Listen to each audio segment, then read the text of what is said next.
What's up, everybody? In today's episode, I'm going to talk to you guys about the startup cost of starting your very own first Airbnb. For some of you that are new, you're gonna love this video. For those of you guys who are experienced, you're probably gonna hate this video because you already know how to do this. But you know, making videos for all of you. So last video, good operations video. This video, good starter video, okay? On our podcast channel at the Big Break Show with me and my boy Jesse, I actually went into this a little bit into detail. I wanted to make one here for the YouTube audience about the biggest expenses you're going to incur when starting up your Airbnb. Now, I'm going to talk about strictly rental arbitrage today. For those of you that don't know me, my name is Rafa Loza. I've been in the short-term rental business for the past 5 years, and I've built out quite a bit of units. Some as little as $3,000 and some as expensive as $25,000 for a one-bedroom apartment. So I know the ins and outs of both sides of the spectrum here. I hope this video finds you value. If it does, please subscribe, guys. It helps grow the channel, and it's not because I want to grow the channel, it's because I want to get this info out to as many people out there as possible. I want to make all of you guys the best Airbnb operators possible, right?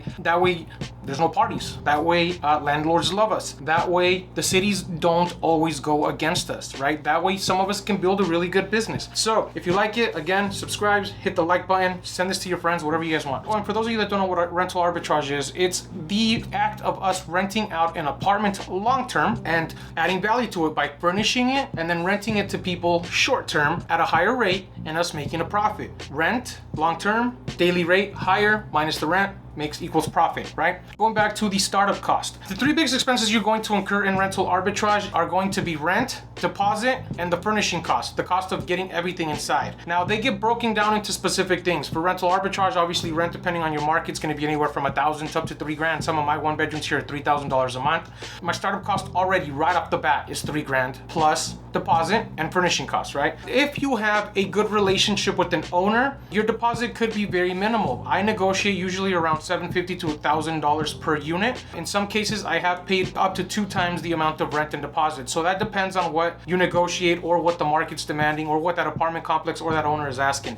For the most part, it's usually 1 month's rent, 1 month's rent for the deposit. Okay, so that's the 2 biggest expenses so far. And then number 3, you're looking at the biggest one of all, which is the furnishing cost, the setup cost, the cost to buy your actual furniture and get it installed and get it set up. Now, I put this all together, but within the furniture cost, there's multiple expenses that you're gonna have to look at. You're gonna need things like TVs. They're a must. And don't be cheap and put a TV only in the living room and not in the bedrooms. You're gonna lose a lot of customers that way, right? Get a TV for every bedroom. The mom is not gonna watch TV with the kids in the living room. They're all gonna watch TV in their own rooms. The second biggest expense is a couch. Actually, I guess the couch is the first biggest expense. That's actually going to be the most expensive thing you're gonna buy. And then the TV. Now, you're gonna wanna do a sleeper sofa, and I'm gonna tell you guys why. More beds equals more heads. More heads equal more money. That's how you're gonna get your nightly rate up. Quick tip. Now, sleeper couches are infamous for being uncomfortable. They're the worst things out there. Get a comfortable one. I get them from Living Spaces before you guys ask, because I know I'm gonna get them in the comments. I get them everywhere, actually. I've done them from West Elm, I've gotten them at Living Spaces, Wayfair. I don't know, my designer gets them. So, but you wanna get a comfortable one, and a comfortable one usually is going to be upwards of $1,800. And then you're looking at the bedroom set. Now, quick tip, do not get a wooden bed. Or get a wooden bed, just get a really hard, sturdy one, but get a box spring. Don't get those crappy little wood slabs. They're gonna break. You're gonna have to replace them. You're gonna have upset guests. People are there to knock boots. So yeah. Okay, and then the fourth biggest expense out of the furniture startup cost is your kitchen items. Everybody always forgets the kitchen items. It's not just buy furniture. You need utensils, you need a blender, you need a Keurig machine or a coffee machine, whatever you're providing. You need pots and pans. You need a water filter. Please put a water filter in your units, guys. I hate going to an Airbnb and there's no water filter. What's that about? I'm not gonna drink tap water. So anyway, aside from the kitchen supplies, the final one is if you're going to hire a designer. You're gonna have to pay a designer fee. And then the one that everybody always forgets is the professional photos. Guys, I can't stress this enough. Get professional photos. You're not gonna spend a couple $1,000s to professionally design an apartment or a house and then take cell phone shitty photos. Excuse my language. Cell phone crappy photos. Get professional photography done from someone that knows what they're doing. Real estate photographers are a good start. And I'll make a video actually on photography that we'll go on in the details up for that because I need to do some screen share stuff for you guys. But essentially, those are the biggest expenses. Now, depending on what you put in the unit, the size of the unit, the type of customer customer you want to attract, it's going to determine the cost of your furniture. What do I mean by that? If you're trying to get $200 a night on a one-bedroom apartment, you're probably not going to do so if you bought all your furniture at IKEA and barely spent any money on decor. Oh, I forgot, the decor expense. I usually do about $500 to $1,500 just on decor. That means this stuff back here. It makes it appealing. Look at it, it looks beautiful back here. It makes it attractive.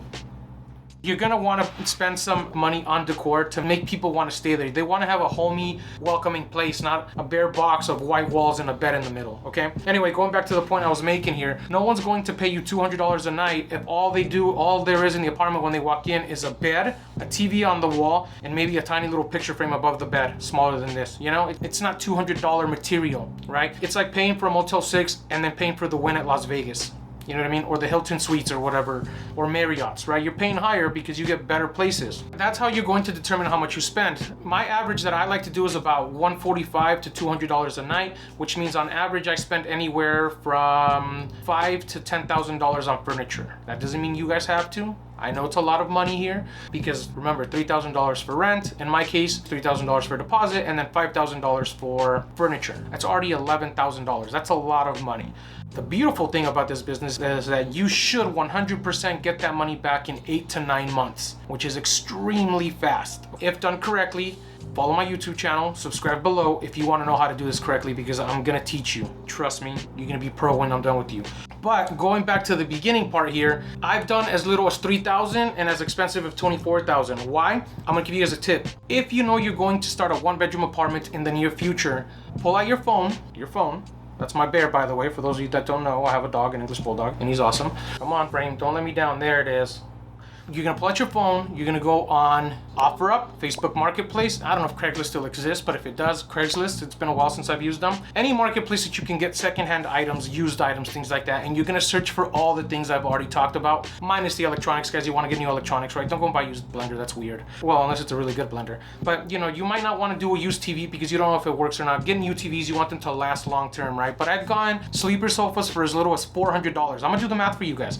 Couch, $400. I've done an entire bedroom set for like $400. Let's just say 500 because we're talking bed, dressers, nightstands, okay? 500 bucks. And then the television. Okay, so quick tip for the televisions, always do the Roku smart TVs. They're very simple to use. They're not these gigantic, ugly, annoying controllers, right? It's just one little controller. It's very simple. It's got 3 buttons and you want to make it as best as easy experience for your guests as possible. Okay, TV, let's say we're doing a 1-bedroom. You're gonna do a 55-inch in the living room and maybe a 50-inch in the bedroom. So we're looking at 350 plus 300. So let's just say 700 for both TVs. And then kitchen supplies, if you're just starting off, you can get it relatively cheap for about $500 to $1,000 in places like Walmart. Now, here's what I want to tell you guys, you know, don't go too cheap on these because if you're shying on a good blender, someone's going to break it, you're going to have to replace it right away. Now, if you're just starting off, it's okay to go on the inexpensive side of things so that you can save some money because as you start generating revenue, which you will, trust me, as you start generating revenue, you can add more expensive things, okay? So kitchen items, let's just say another 700 bucks for now. And then my decor on a 1-bedroom, I'm gonna do 500 bucks, okay? So now, altogether, we're looking at a total of 2,800 bucks.